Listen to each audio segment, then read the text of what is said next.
Now this is a bit of a man bites dog story, because the last video was about forklifts and how dangerous they were and how you really need to be aware of what's going on around you to keep yourself safe. Now there are rules about being a certain distance away from forklifts, and now have all these lights and different things to try and make a perimeter around them to make it easier to keep people out of harm's way, but accidents still happen. But just because you're on a forklift, don't think you're off the hook. Driving a forklift can be a very dangerous thing too, and that's without doing any of the stupid things you see on the internet, like people picking up one forklift with another forklift to try to get extra height, or people hanging off the back of forks.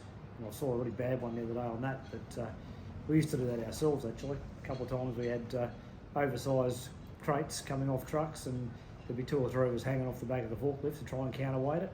Now that's dangerous, don't do it. Now this story goes back to about 2007. I'd driven into this place and there was going to be a little bit of a wait before I could get unloaded.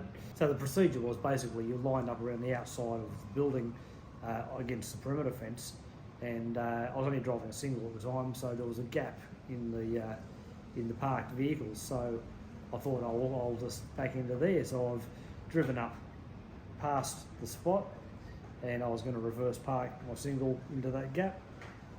Unfortunately, where I was going to back into was quite near their on-site gas tank, LPG tank, which is where they used to fill their forklifts. Now, I've pulled up to do a reverse park onto my right side, and the forklift just happened to be heading over to refuel.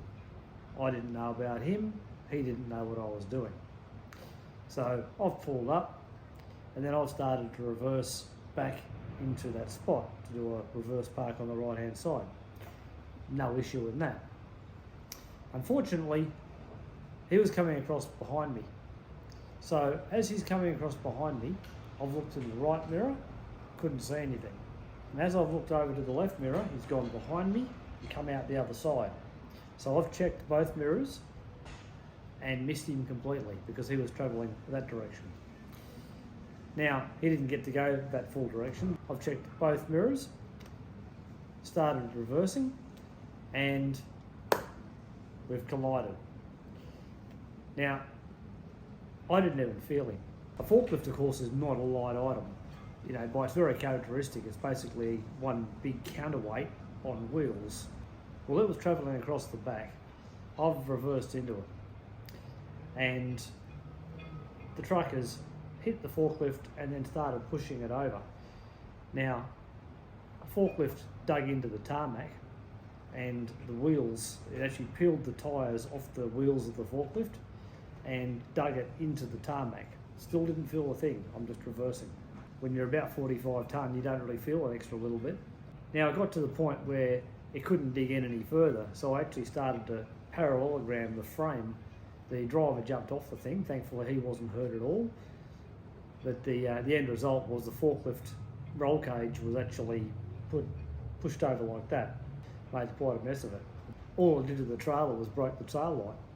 Worst thing was, I knew the bloke quite well.